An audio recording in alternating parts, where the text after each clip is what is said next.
Welcome, and thank you everyone for your participation on this special day.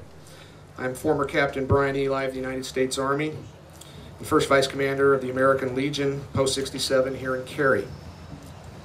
We are here to dedicate the Veterans Freedom Park to those who serve and who have served in the armed forces of the United States of America. The ceremony marks the park's official completion, where we will recognize the National Veterans Freedom Park Foundation, benefactors, Dr. and Mrs. Jim Goodnight from SAS Institute, and the great town of Cary. I ask that you now please stand as the colors are presented. The Cary High School Navy Junior Reserve Officer Training Corps. After the posting of the colors, please remain standing by the national anthem by Lieutenant Kevin Tinjin with the Cary Police Department and veteran of the North Carolina Army National Guard.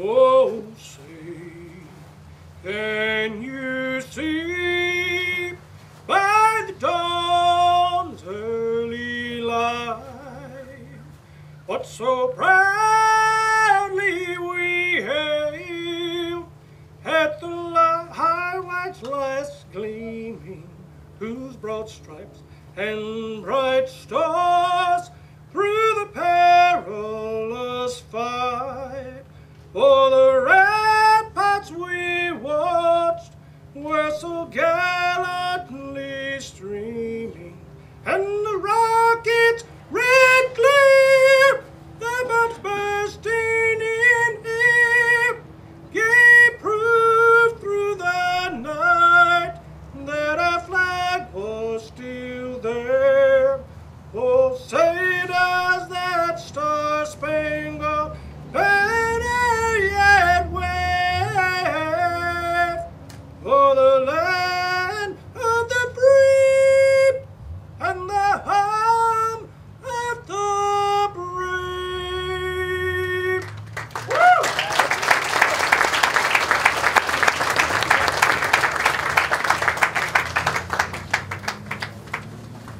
The invocation is offered today by Chaplain Stephen King of the North Carolina Army National Guard.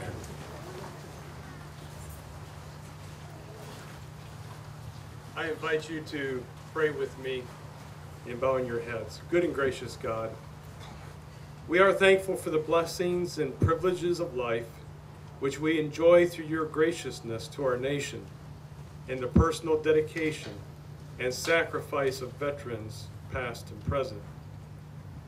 We gather today to express our appreciation in a tangible way through the formal dedication of the Veterans Freedom Park for all service members who have sacrificially served our armed forces, some even giving the last full measure of duty to defend the cause of freedom for all.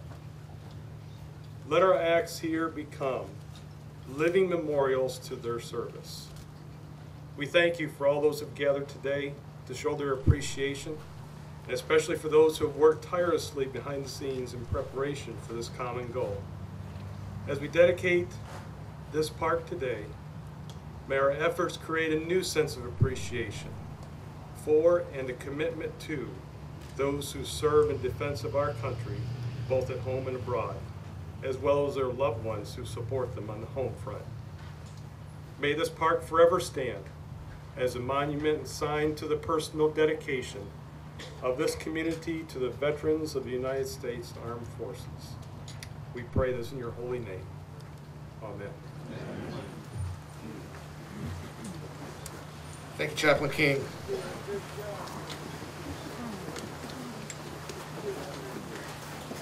It is an honor to introduce you to Howard Meehan, the acclaimed artist from Santa Fe, New Mexico, who designed the Freedom Tower. He is here to tell us about his inspiration to this project. Welcome, Mr. Meehan.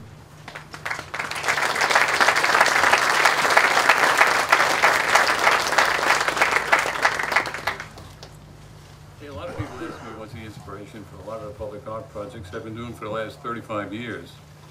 And how it starts and where it all begins. And, you know, with this project, I'd like to tell you it was very formal and I can give you a very sophisticated answer, but I'll just give you the straight answer, right? What I did is I sat down with a good glass of wine, with a nice bit of Chardonnay, you know, a nice buttery Chardonnay, and I had a stack of paper napkins like this. You know, and these drawings are all the inspiration for all the things that I do. I sit there with the paper napkins. If they don't work out on the paper napkins, they're not going to work out when you put them out here. So that's the source of the inspiration. So it's just specifically the things that really touched me. When I came out to the site, I was standing at the landscaping. It wasn't just the landscaping. It wasn't plop art. It wasn't something you just put out here, had a concrete pad around it, and you just dumped it out there in the middle of the yard. So what I want to do is morph the landscape into the, if I did a rack and stack kind of thing and we stacked them up, then it would look like they would put in alphabetical order or an order of priority. So I wanted it all to just kind of get it so it was all equal. So the first thing I thought of was, well, like it's 5 sides, there's 5 of these things, so you can make it a pentagram shape. And that's really what it was. So that was the inspiration. So I get it set up like that, berm up the ground, and then core out the inside and put seating in there. So it all has a nice place for each member of the different branches of the service could sit out there with their families and so forth, and then look at the structure. Now the structure itself, you know, if I took a pentagram shape and just raised it up, straight up, it just looked like, it wouldn't look very interesting. So what I wanted to do is, I looked at the trees back there, the tall pine trees back there, and I thought, geez, I really want to get something to really accent that. So I don't want it to look heavy on the base, I want it to look light. And then when you come down here at night and you look at it, you'll see there's 5 stages. The 5 branches of the service all stepping up to that height of 85 feet, or 75 feet, I believe it is now. It was originally thought of as 125 feet. So I had to scale it back, you know, to get it right. So that was really the core of it. Now, what is the symbolism? You know, this gentleman over here said to me, you know, does that have anything to do with the World Trade Center? Well, look at it, you know. There's a little bit of a key to that, you know. And my uncles, my father, were Manhattan, lower Manhattan firemen. And I know my uncle, he was 90 when he said to me, I think I want to go out on a dig, when they first started digging the building out. So that's part of the inspiration. But I really wanted to go off into infinity. I just wanted you to look at it and see it just going up to the stars, kind of like your big tall trees back there. So that was primarily the inspiration. So I have a lot to be thankful for. The sketches, you know, all these things I do, you know, they were the inspiration. I have lots of them here. And once they go from here, I start to create them in tracing paper. I start laying it out, getting it all scaled out, start using measuring tools. And then from there, you know, it morphs into a model. And then from there, it goes into CAD drawings. And I couldn't be able to do this without the help of so many other contractors. I think it's the Goodman founder, you know, said that 75% or 95% of his work is in, you know, all his great people walk out the door in the evening. And I wouldn't be anything to be able to do these projects without all the support of you, the community, the contractors that put this stuff together around here. I think the stonework is just incredible the way they put that together. It's very, very professional. The lighting is beautiful. And there's a couple of other things that I hope the foundation, if you build a foundation out here, there's a couple of things I would like to add to it. And I'd like you all to, when you walk out there, to take a look at it. And maybe I won't tell you what I think ought to be out there, but I think you might take a look at it and see some things that were initially thought of in there. I won't say what it is. And they couldn't have it because it was pushed out because they couldn't afford it. Was over each of the, this was the very early stages, and I incorporated this into my thinking. Over each of the seals out there and the seating benches, there was a speaker. So when you walked on the U.S. Army, Air Force, Marines, whatever, when you walked on that set off a sensor, and that sensor would then emanate from you guys audio tapes of you know what it meant to be, you know, to be a soldier in the military, and also what it meant to you know, just talk about the freedom, you know. So your voices would ring out of each one of those corners for each branch of the service. So that won't happen, and it may never happen. But I think if the foundation really works on it, they could maybe be able to do some other things out there. But I'd like you all to take a look at it, and I'd like you to get together with the city council or somebody and say, listen, this is what I think it ought to be. It's got to be done right. It's got to be done very subtly, and everything in this place is very, very well done, very subdued, very graceful. That's part of the key to this thing is content and concept. You know.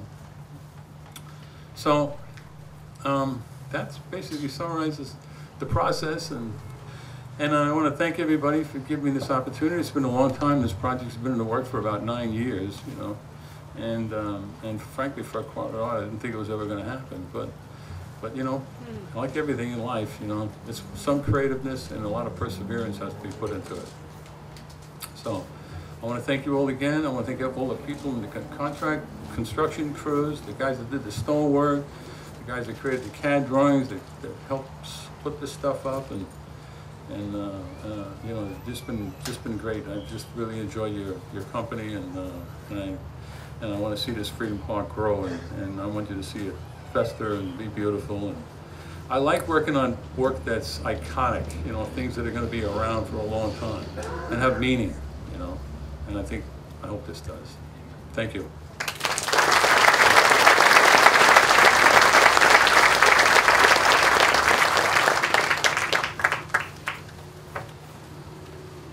We can't thank the builders of this monument enough. A special word of thanks and recognition to Stewart Engineering and their consultants who provided the design for the monument and the site.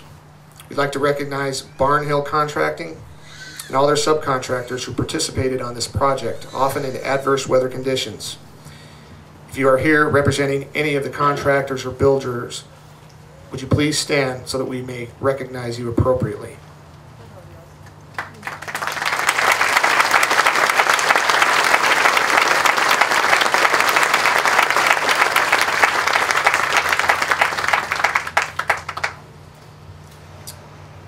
Now it is my pleasure to introduce to you Mr. Ilario Pantano, the Assistant Secretary of Veterans Affairs in North Carolina. Welcome, Mr. Pantano. Brian and I got together and thought it'd be a good idea to bring you some Iraq heat. So here you go. You'll notice that there's one service flag that's not up right now. That's the Air Force's. It's here in the shade with all of you.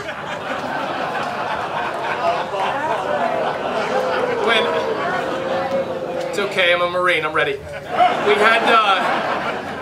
had some words, and the artist, Howard, was talking about how you could go around the memorial, and if you stood on the service seal, it would give you some noise. And if you stand on the Marine Corps emblem, it's going to say, "Get off the emblem."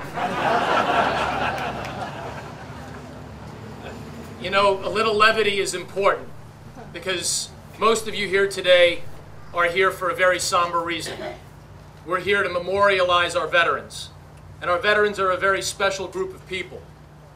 They put their hand in the air and they swore to defend the Constitution of the United States with their life, if need be. And, well, fortunately, we've got a good group that's sitting here.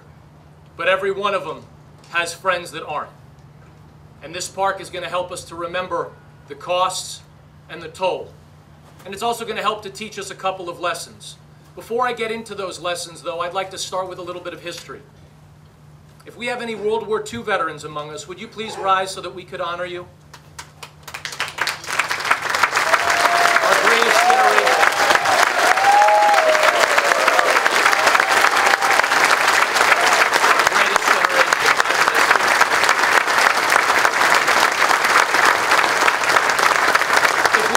Korean War veterans, would you please rise so that we could honor you?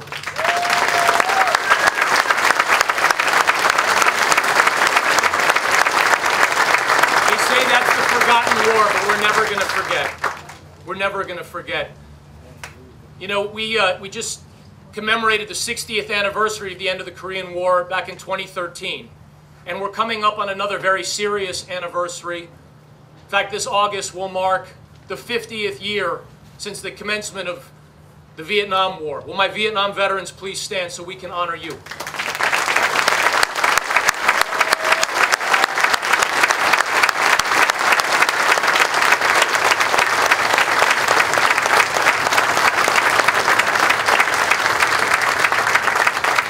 Will my Cold Warriors and my Desert Storm Warriors please stand so we can honor you? Tear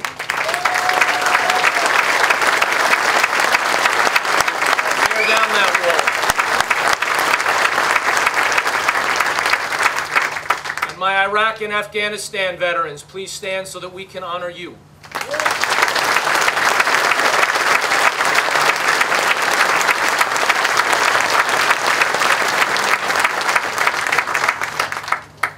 You know, I mentioned the history part because it's worth noting. How did we treat our Vietnam veterans when they came home? Shamefully, terribly.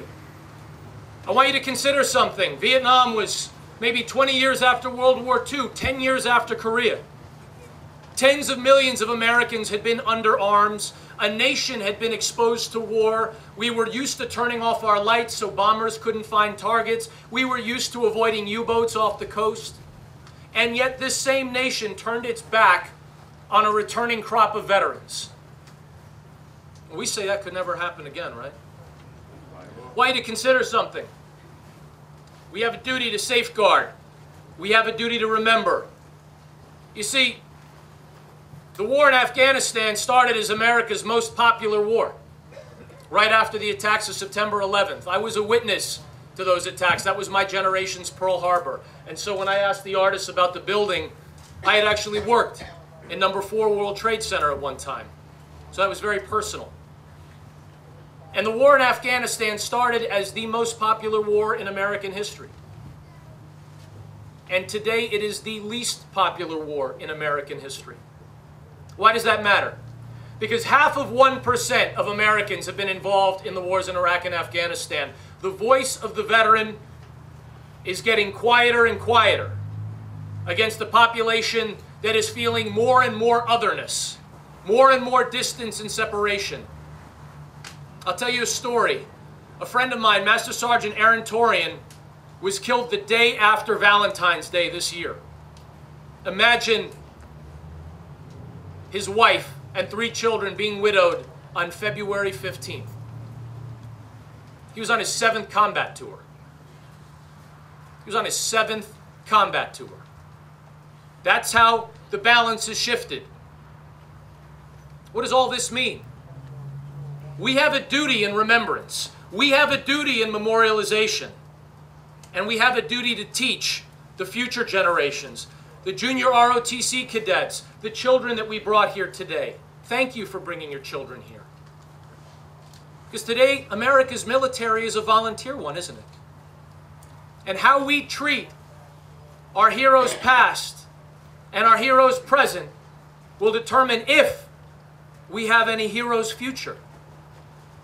So this memorial park is not just an attaboy or girl for the service members.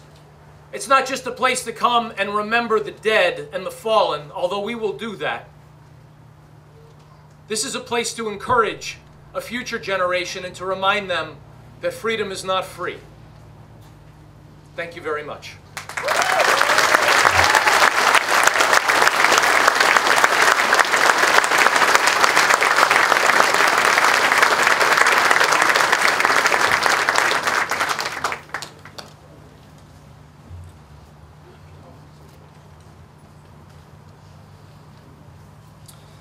It's now my pleasure to introduce retired Rear Admiral Steve Glass, representing the National Veterans Freedom Park Foundation.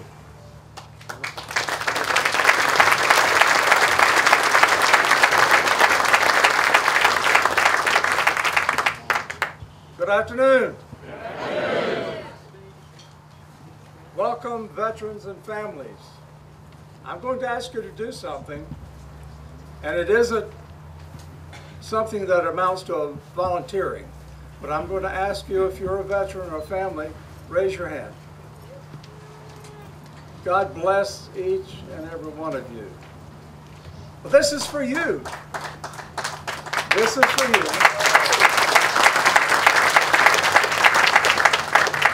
And this spectacular Veterans Freedom Park Monument is for you. It's for all veterans and families who preceded you and those who succeed you, those who come later. It's for all veterans. But it's more than about veterans. Although we're dedicating the Veterans Freedom Park to those veterans who sacrificed and are legendary in their inspiration to us. Many are here today who are legends. Just look out for a specialist nurse who raised the Army flag. He is here every Veterans Day in uniform, bearing his arm, guarding this site. Let's hear it for him.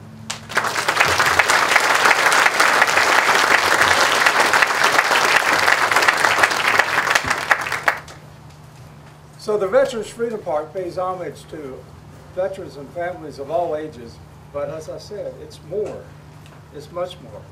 It's a spectacular tribute to freedom, to our freedoms that our veterans have preserved and will continue to preserve throughout our history.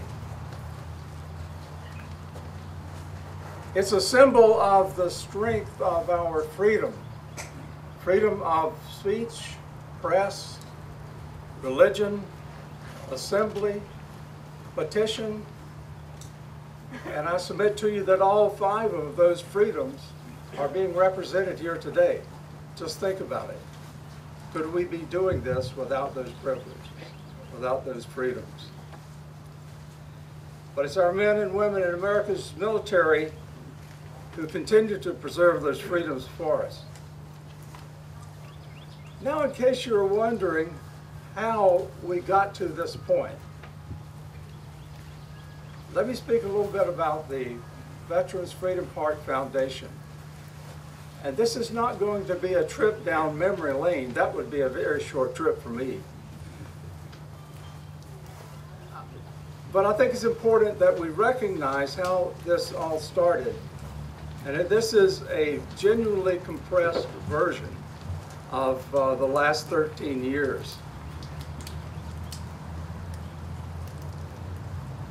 I spoke with Dick Ladd. Dick? Recently to ask about his recollection of how this started. I've got all of the paperwork and the dates and the like,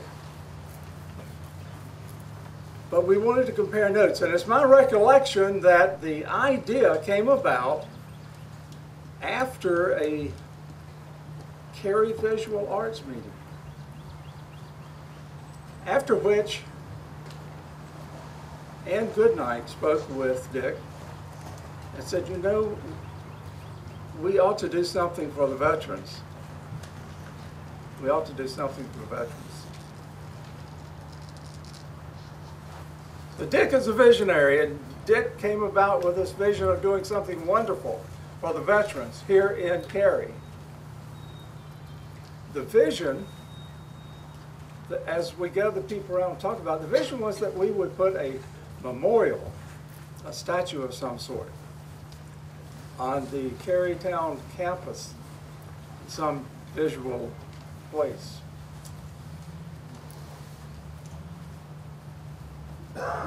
But it grew from there. It grew from there.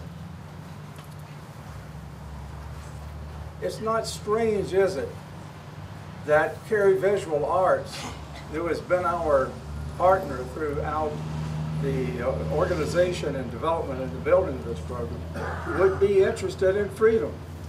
Artists thrive on freedom. We're very grateful to Cary Visual Arts for their signal role in collaborating with the Veterans Freedom Park Foundation to arrive at where we are today. So their support has really been inextricably interwoven into all of our efforts, and we're grateful, Anne, for your help in that area. Well, after Dick got together his band of married veterans who shared his vision, a nonprofit corporation was founded, and subsequently we obtained the 503c9 tax-exempt status for the park.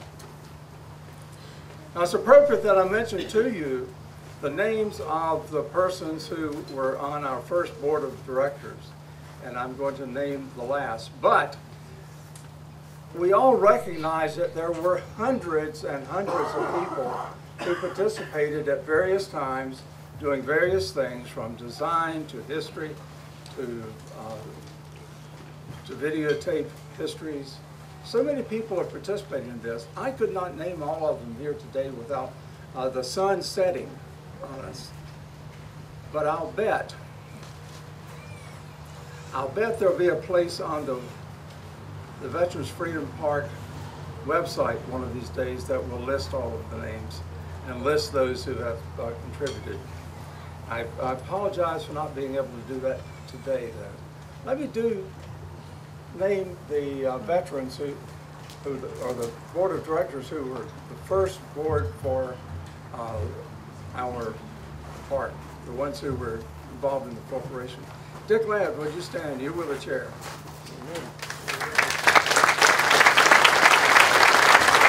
Jim Smith, would you stand? You were the co-chair. Ann Goodnight, would you stand, please? You were the vice chair. Curtis Westbrook, our treasurer, would you stand? And Sheila Ogle, our secretary.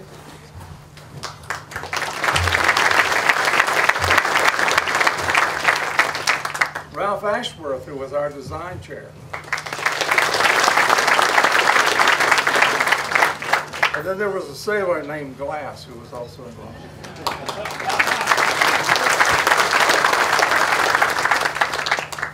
Now, moving forward very quickly to the present, all of those persons who stood and whose names I called as being members of the board of directors at that time are still members, and others have been added.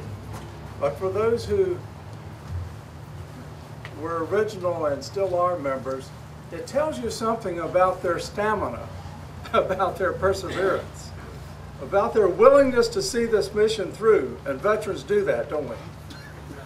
Okay. Well, we've added a couple over the years. John Bertocino, where are you?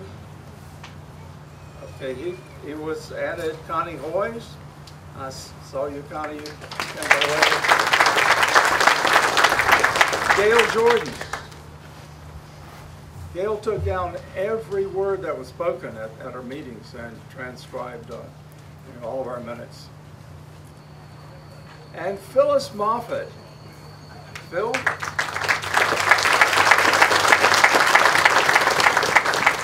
Phil is our current chairperson who has provided strong and effective leadership to see us to the conclusion today of this 13-year odyssey.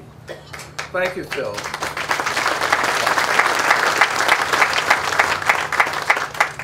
As I mentioned, our vision expanded from that corner monument on the Cary Town Council property, or Cary Town property.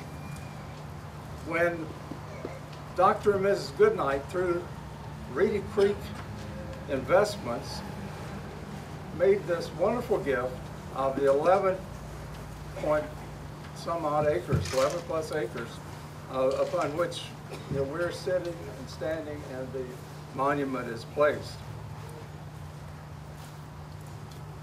That occurred in December 30 of 2003. From that point on, while we were a group that, as usually with the life cycle of most organizations, there's the casting about trying to find the right focus.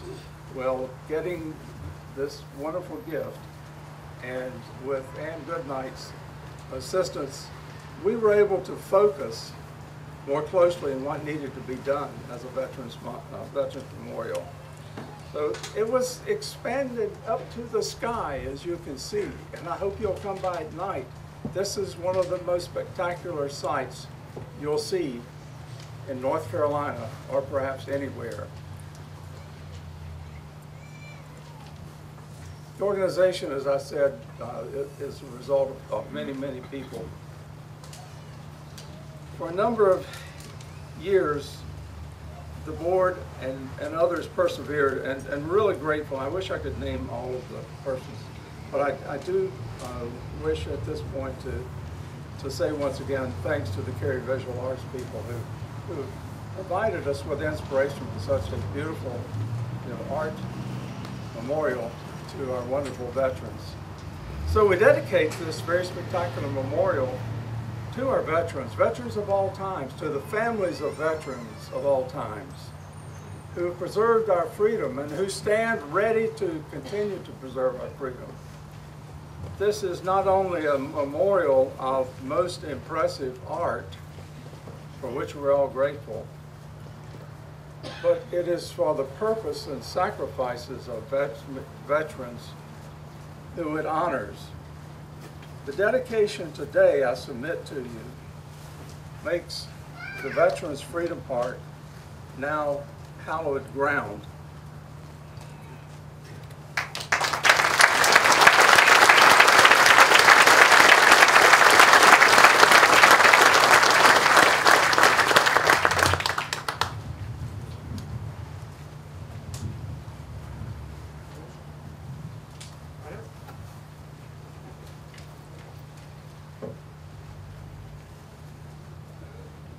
It's a pleasure and a privilege to present the plaque Freedom Tower by Howard Meehan with support from Ann and Jim Goodnight, National Veterans Freedom Park Foundation, Town of Cary, dedicated this day, May 21st, 2014.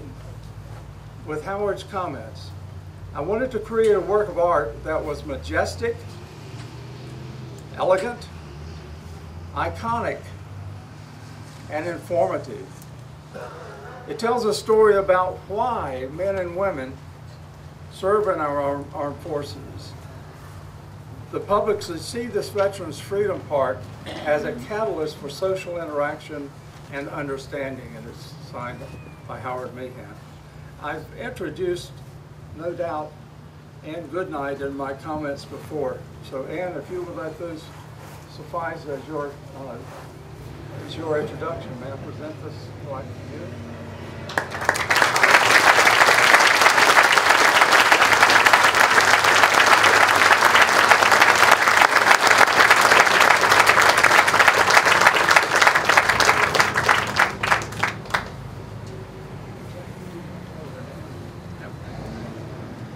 This is actually symbolic. As much of what we do is symbolic. The Cary, the National Veterans Freedom Park Foundation will be signing deeds and doing all those lawyerly type things that will pass the property to the Town of Cary in the next few days. John Boswell from SAS has been so instrumental in making sure all of this happens, that it happens right, and we'll be doing that shortly. So, Ann, if you will pass this as a symbol of passing the title to the town, we'll actually pass the title a bit later.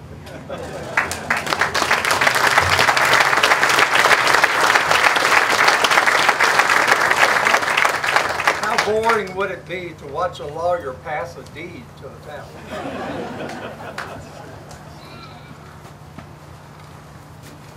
Thanks, Steve. Good afternoon. I'm Councilmember Smith, and on behalf of the entire Town Council, some are here today, and I'd like them to stand and be recognized. Please, Mayor Pro Tem Adcock, Councilmember France, Councilmember Warnock, please give them a round of applause.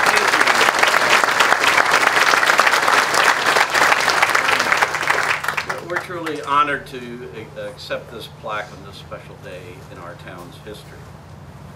You know, personally, I'm also honored to be here, not just as a town official, but because this Veterans Freedom Park has a special meaning for me. I'm the only veteran on the council, having served 11 years active reserve National Guard in armor and cav units. And since the Marines and the Navy have been saying a lot, and the Air Force have been saying a lot, Gary Owen. So go cav and go Army. So, and I see a lot of my fellow Legionnaires from Post 67, as well as our local VFW Post 7383, as well as a lot of other veteran organizations out there. And I'd like them all one more time, I know they stood earlier, but please, all veterans, please stand up, and you deserve one more round of applause.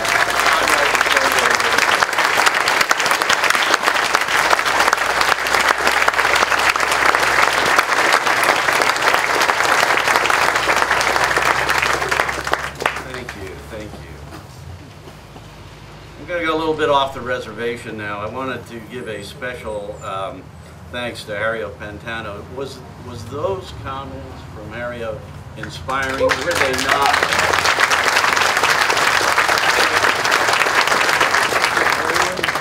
Ario, I grew up in a little town in Pennsylvania, a little blue-collar town, and my buddies, Dwayne Spade, Tony Nicoletti,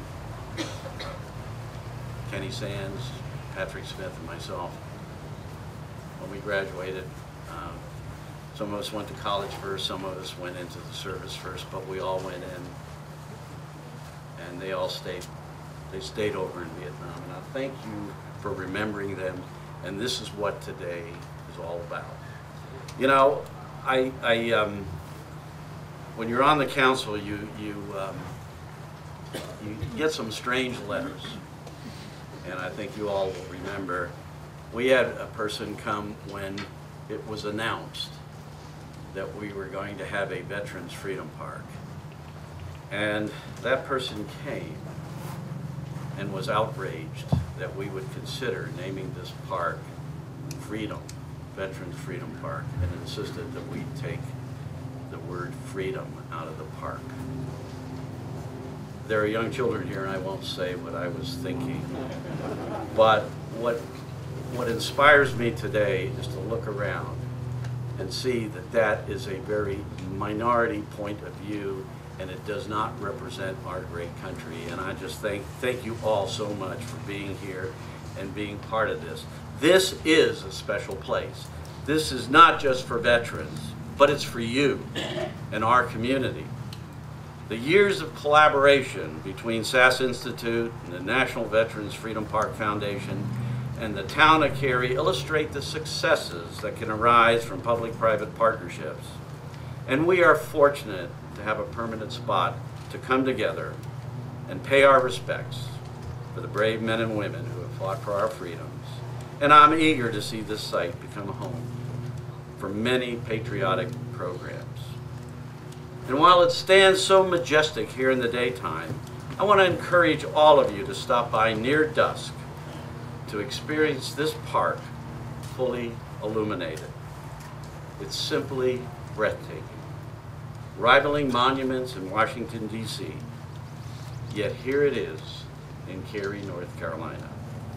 I'd like you to join me for a moment of silence as we remember veterans of all wars and conflicts, many of whom live in our community, and also to recognize our active military personnel, and mostly those who are no longer with us. Please bow your heads for a moment of silence. Thank you.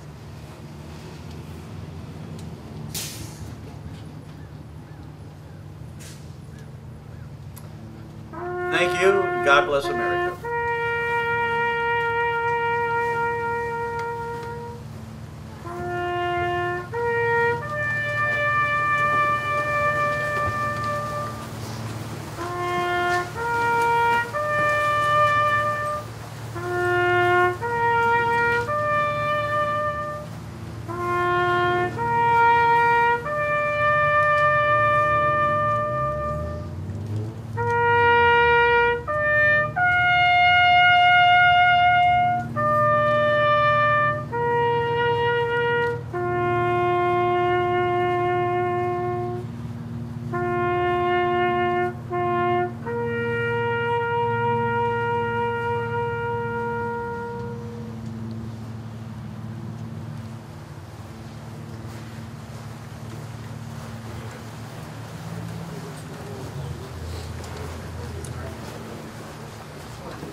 We thank everyone again for coming here today and showing your support to this dedication.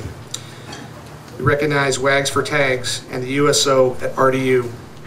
Please stop by their areas and visit them. We appreciate their continued support of veterans and active duty troops. Thank you to the American Heritage Girls Troop from Peace Presbyterian Church who are volunteering with us this afternoon. Great job, girls.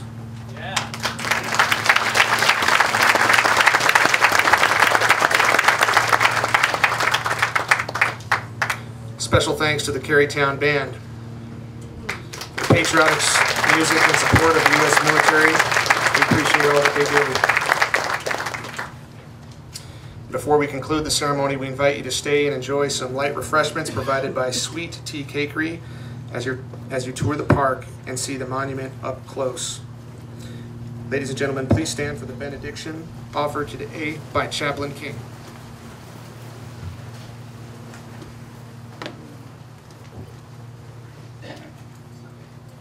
I invite you to bow with me again. Now may God grant to the living grace, to the departed rest, to the nation peace, to us all the promise of everlasting life, light to guide us on our way, courage to support us, and God, your blessing to unite us in service to you, our God and our great country. Amen.